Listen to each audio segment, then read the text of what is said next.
Praise the lord. యేసుక్రీస్తు ప్రభువారు యెరికో పట్టణంలో జక్కయ్యను కలిసిన తర్వాత జక్కయ్య అతని కుటుంబ సభ్యులు రక్షించబడ్డారు అని స్వయంగా యేసుక్రీస్తు ప్రభువారే ప్రకటించిన తర్వాత జక్కయ్యను గురించిన ప్రస్తావన బైబిల్లో ఇంకెక్కడా ఉండదు. ఆ తర్వాత జక్కయ్య ఏం చేశాడు, అతను ఏమయ్యాడు అనే వివరాలు బైబిల్ చెప్పదు. కానీ చరిత్ర మాత్రం ఖచ్చితంగా అతని వివరాలు చెబుతోంది.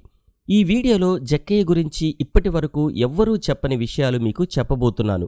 అతని సమాధి, అతని కుటుంబ సభ్యుల సమాధులు కూడా మీకు చూపించబోతున్నాను. హోలీల్యాండ్ టూర్కి మనలో కొంతమంది వెళుతూ ఉంటారు. వెళ్ళిన వారిలో చాలామంది యెరికో పట్టణంలో ఉన్న జక్కయ్య ఎక్కిన మేడి చెట్టును చూస్తారు, కానీ జక్కయ్య ఇంటిని చూసిన వారు చాలా తక్కువ మంది. కాబట్టి ఈ వీడియోలో జక్కయ్య ఇంటిని మీకు చూపిస్తాను. జక్కయ్య ఇంటిని చూస్తూ ఆ పూర్తి వివరాలు ఇప్పుడు తెలుసుకుందాం. ఇంతవరకు మీకు ఎవ్వరూ చెప్పని కొన్ని విషయాలు ఈ వీడియోలో చెప్తాను. యేసుక్రీస్తు ప్రభువారిని కలిసిన తర్వాత జక్కయ్య ఏం చేశాడు? రోమా ప్రభుత్వ ఉద్యోగిగా మరలా పన్నులు వసూలు చేసే పని చేశాడా, లేదా ఉద్యోగాన్ని విడిచిపెట్టాడా? తర్వాత రోజుల్లో జక్కయ్య ఏం చేశాడు? జక్కయ్య సమాధి ఇప్పుడు ఎక్కడ ఉంది? జక్కయ్య అతని కుటుంబ సభ్యులు ఏమయ్యారు? వారి సమాధులు ఎక్కడ ఉన్నాయి అనే వివరాలు ఈ వీడియోలో తెలుసుకుందాం. లూకాసు వార్త 19వ అధ్యాయం చదువుతూ ఉన్నప్పుడు జక్కయ్యను గురించి మనం తెలుసుకుంటాం. ఆ రోజు యెరికో పట్టణంలో జరిగిన అద్భుత సంఘటన గురించి తెలుసుకుంటాం. ఆ రోజు ఇక్కడ జరిగిన ఆ సంఘటన మీరు కూడా తెలుసుకోవాలంటే ఒకసారి లూకాసు వార్త 19వ అధ్యాయం మీరు కూడా చదవండి. ఇప్పుడు మనం కూడా యెరికో పట్టణంలోనికి వచ్చాం. ఇది యెరికో పట్టణంలో ఉన్న ప్రధాన రహదారి. ఈ రహదారి ప్రక్కనే కనిపించే ఈ చెట్టే ఆ రోజు జక్కయ్య ఎక్కిన మేడి చెట్టు. నిజానికి జక్కయ్య ఎక్కిన మేడి చెట్టు చనిపోయింది. ఇది అదే ప్రదేశంలో మరలా మొలిచిన మరో మేడి చెట్టు.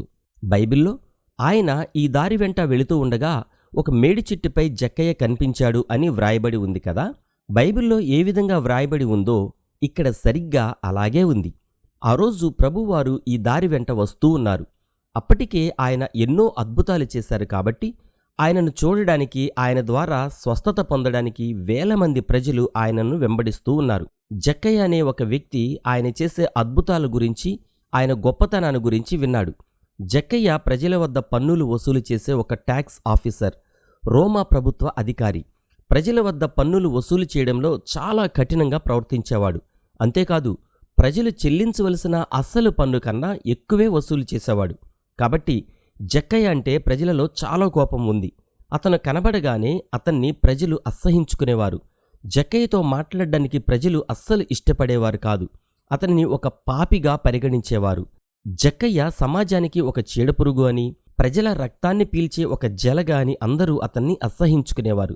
అలాంటి జక్కయ్య యేసుక్రీస్తు ప్రభువారిని తన జీవితంలో ఒక్కసారైనా చూడాలని ఎంతో ఆశపడ్డాడు. కాని అతను చాలా పొట్టివాడు. ప్రజల మధ్య నిలబడి చూస్తే యేసుక్రీస్తు ప్రభువారు అతనికి కనబడరు. ఆ రోజు ప్రభువు ఆ దారిలో రాబోతున్నారు అని జక్కయ్యకు తెలిసింది. ఈ అవకాశాన్ని ఎలాగైనా వినియోగించుకోవాలి, ఆయనను ఎలాగైనా చూడాలి అని జక్కయ్య ఎంతో ఆశపడ్డాడు.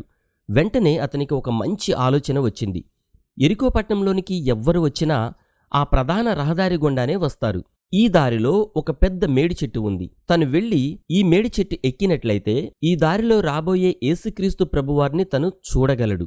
ఎలాగైనా ఆయనను ఒక్కసారి చూస్తే చాలు, తన ఆశ తీరిపోతుందని జక్కయ్య ఎంతో ఆశపడ్డాడు. జక్కయ్యకు ఈ ఆలోచన రాగానే తను సమాజంలో ఒక ధనవంతుడినని, ఒక ప్రభుత్వ అధికారినని మరిచిపోయి వెంటనే పరుగున వెళ్లి ఈ మేడి చెట్టు ఎక్కేశాడు. ఇంతలో ఒక పెద్ద గుంపు ఆ దారిలో వస్తూ ఉంది. ఆ మధ్యలో యేసుక్రీస్తు ప్రభువారు నడుస్తూ వస్తున్నారు. జక్కయ్య ఎంతో ఆశగా ఆ గుంపు వైపు, ఆ మధ్యలో నడుస్తున్న యేసుక్రీస్తు ప్రభువారు వైపు చూస్తూ ఉన్నాడు. ఇప్పుడు ఆ జనసమూహం మేడి చెట్టు క్రిందకు వచ్చేసింది. ఇంతలో యేసుక్రీస్తు ప్రభువారు మేడి చెట్టు క్రింద ఆగి పైకి జక్కయ్య వైపు చూస్తూ, జక్కయ్య, త్వరగా దిగిరా, నేడు నేను నీ ఇంటికి రావలసి ఉంది అని అన్నారు. ప్రభువు తనని తన పేరుతో పిలవగానే జక్కయ్య ఎంతో పులకరించిపోయాడు. ప్రజలందరూ తనని అసహ్యించుకుంటున్నా యేసుక్రీస్తు ప్రభువారు మాత్రం తనను పేరు పెట్టి మరీ పిలిచాడు. అందుకే అంతకన్నా ఎక్కువగా అతను ఆశ్చర్యపోయాడు. ఎందుకంటే తన జీవితంలో మొట్టమొదటిసారిగా యేసుక్రీస్తు ప్రభువారిని తను చూస్తున్నాడు. తను ఎవరో ఆయనకు కూడా తెలియదు. కానీ తన పేరుతో సహా తనని పిలుస్తున్న ఆయనను చూడగానే జక్కయ్య మాత్రమే కాదు, అక్కడ ఉన్న ఆ గుంపు మొత్తం ఒక్కసారిగా ఆశ్చర్యపోయారు. యేసుక్రీస్తు ప్రభువారికి జక్కయ్య ఎలా తెలుసు? అతని పేరుతో సహా ఆయన పిలుస్తున్నాడే అని అందరూ చాలా ఆశ్చర్యపోయారు. జక్కయ్య వెంటనే చెట్టు దిగి తనను ప్రేమతో తన పేరు పెట్టి మరీ పిలిచిన ఆయనను తన ఇంటికి తీసుకుని వెళ్ళాడు.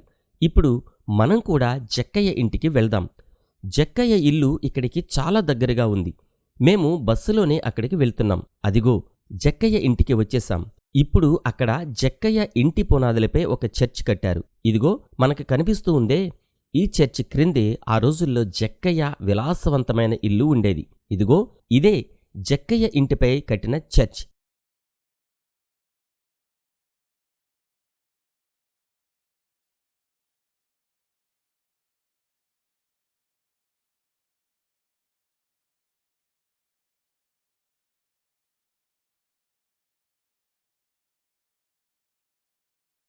ఈ చర్చ్ లోపల ఇవే జక్కయ్య అతని కుటుంబ సభ్యుల సమాధులు.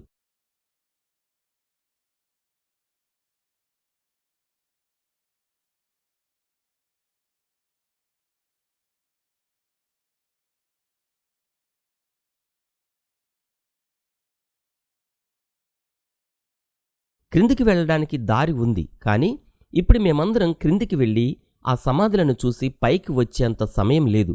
దేవుని చిత్తమైతే మరోసారి క్రిందికి వెళ్ళి మీకు ఆ సమాధులను చూపిస్తాను. ఆ రోజు యేసుక్రీస్తు ప్రభువారు ఒక పాపి ఇంటికి వెళ్లారు అని ఇక్కడ ఉన్న ప్రజలందరూ ఆ రోజు సణుగుకున్నారు. ఎందుకంటే ఆ జక్కయ్య అందరి వద్ద అన్యాయంగా పన్నులు వసూలు చేస్తాడు. అందుకే జక్కయ్య అంటే ఎవ్వరికీ ఇష్టం లేదు.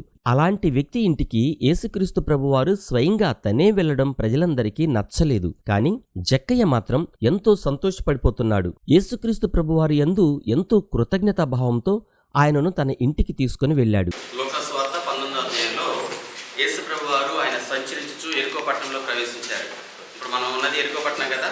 ఆయన వస్తూ యెరికో పట్టణంలోకి వచ్చినప్పుడు దాని గుండా వెళ్తున్నప్పుడు ఇదిగో సుంకపు గుత్తుదారుడును ధనవంతుడైన జక్కయ్య పేరు గల ఒక మనిషి ఉన్నాడు. అతను కొట్టాడు. అతను యేసు ఎవరో అని చూడగోరాడు. అంటే యేసు ప్రభు గురించి విన్నాడు. ఎన్నో అద్భుతాలు చేస్తాడంట, ఆయన టచ్ చేస్తే చచ్చిపోయినట్టు బ్రతుకుతారు, ఎన్నో అద్భుతాలు జరుగుతాయని ఆయన విన్నాడు. కాబట్టి ఆయన చూడాలని చెప్పేసి, నిజానికి అతను ధనవంతుడు, చాలా ధనవంతుడు, రిచ్ మ్యాన్. కానీ అయినప్పటికీ ఏమాత్రం సిగ్గుపడకుండా ఆయన చూడాలని ఆశతో చెట్టు ఎక్కాడు. ఇక్కడ మనం ఉంటుంది చెట్టు. ఆ చెట్టు ఎక్కినప్పుడు అది చూడండి, ఇప్పుడు మనం వచ్చింది మెయిన్ రోడ్. అక్కడ మెయిన్ రోడ్లు వచ్చాయి కదా, ఆ మెయిన్ రోడ్ ఇల్లు చెట్టు ఇక్కడ కాదు. ఈయన ఇక్కడి నుంచి అక్కడికి వచ్చాడనమాట. వచ్చి ఆ చెట్టు దగ్గరికి వచ్చి యేసు ప్రభువుని ఎలా చూడాలి అని అంటే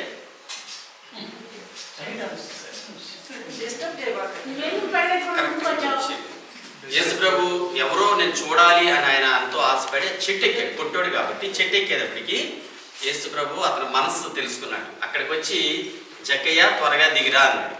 జక్కయ్య త్వరగా దిగిరా, ఇదేంటి అసలు నేను ఆయన ఎవరో చూడగోరాను అని బైబిల్ చెప్తుంది కదా. అంటే జక్కయ్యకి యేసు ప్రభు ఎవరో తెలియదు, కానీ యేసు ప్రభుకి జక్కయ్య ఎవరో తెలుసు. నా పేరుతో పిలుస్తున్నాడని చెప్పేసి ఆయన చాలా హ్యాపీగా ఫీల్ అయినప్పుడు త్వరగా దిగిరావా, నేను మీ ఇంటికి రావాలి అన్నాడు. ఇంకా అందరు షాక్ అనమాట, చుట్టుపక్కల అందరూ.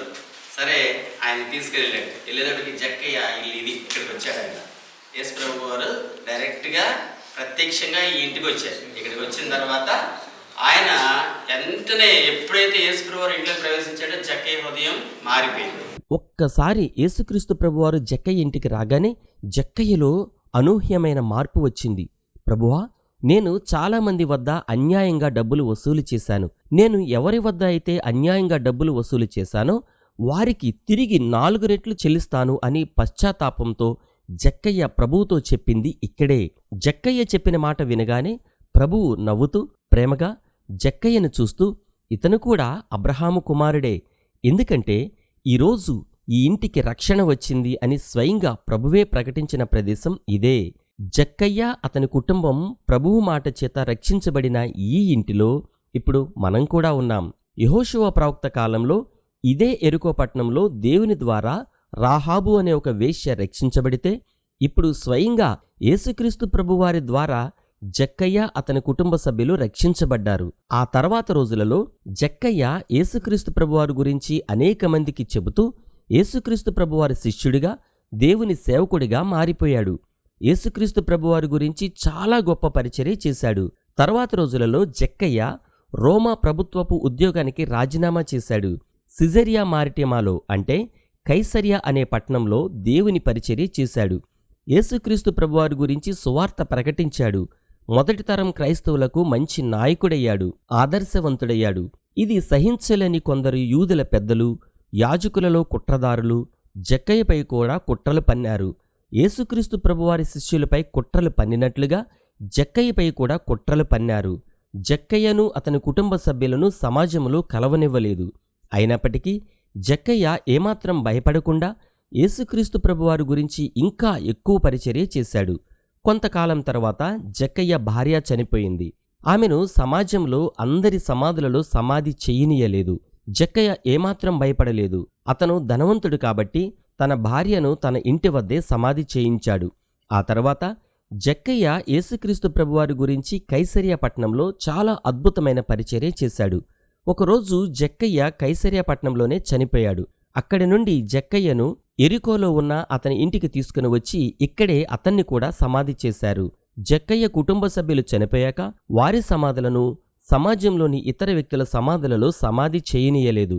కాబట్టి అతని కుటుంబ సభ్యుల సమాధులు అతని ఇంటి ఆవరణలోనే సమాధి చేశారు. ఈ విధంగా సమాజంలో ఒక పాపిగా పిలువబడిన, ప్రజల చేత అసహించుకోబడిన జక్కయ్య యేసుక్రీస్తు ప్రభువారి పరిచయంతో అతని జీవితం మారిపోయింది. జక్కయ్య అతని కుటుంబ సభ్యులు పరలోకానికి వారసులయ్యారు. జక్కయ్య దేవునికి గొప్ప సేవకుడిగా మారిపోయి చరిత్రలో నిలిచిపోయాడు. అందుకే అతని గురించి ఇప్పటికీ ప్రపంచవ్యాప్తంగా బైబిల్ చదువుతున్న ప్రతి ఒక్కరూ తెలుసుకుంటూ ఉన్నారు.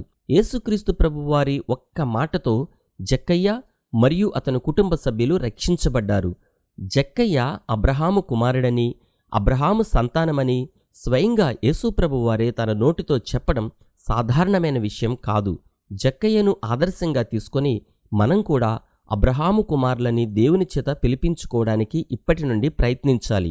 ఆ రోజుల్లో ఇక్కడ చాలా విలాసవంతమైన ఇల్లు ఉండేది అని చరిత్రకారులు చెప్తున్నారు. అన్ని హంగులతో కూడిన ఒక ప్రత్యేకమైన ఇల్లు ఇక్కడ ఉండేది. ఇప్పుడు అదే ఇంటి పునాదిపై ఈ చర్చ్ నిర్మించారు. ఈ క్రింద జక్కయ్య అతని కుటుంబ సభ్యుల సమాధులు ఇప్పటికీ ఉన్నాయి. యేసుక్రీస్తు ప్రభువారు ఈ ఇంటికి వచ్చారు కాబట్టి ఈ ఇంటి వద్ద మొదటి క్రైస్తవులు ప్రార్థనలు జరిపేవారు.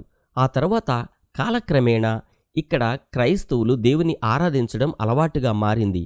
ఆ తర్వాత 4వ శతాబ్దంలో హోలీల్యాండ్లో పరిశుద్ధ ప్రదేశాలన్నిటిలో చర్చిలు నిర్మించిన సమయంలో ఇక్కడ కూడా మొదటిగా చర్చ్ నిర్మించబడింది. ఇప్పుడున్న చర్చ్ మాత్రం గ్రీక్ ఆర్థోడాక్స్ చర్చ్.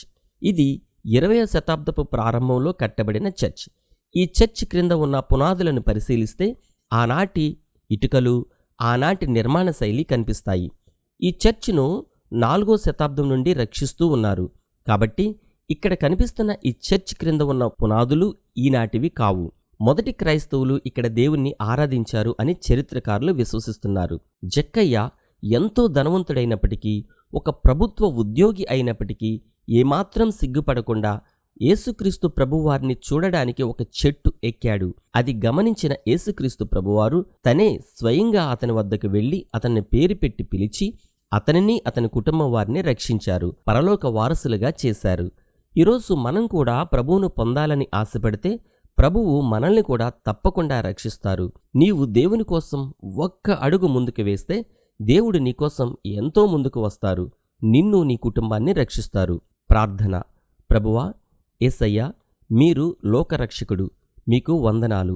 ఆ రోజు మీరు జక్కయ్య ఇంటికి వెళ్ళినప్పుడు జక్కయ్యను అతని కుటుంబాన్ని మీరు రక్షించారు.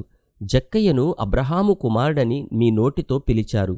ఈరోజు ఈ వీడియో చూస్తూ గత చరిత్ర గురించి తెలుసుకుంటున్న మమ్మల్నందరినీ మరియు మా కుటుంబాలను కూడా రక్షించి మీ సేవలో మమ్మల్ని నడిపించమని, మమ్మల్ని కూడా పరలోక రాజ్య వారసులుగా చేయమని బ్రతిమాలుకుంటూ యేసయ్య నామములో అడిగి పొందియున్నాం తండ్రి.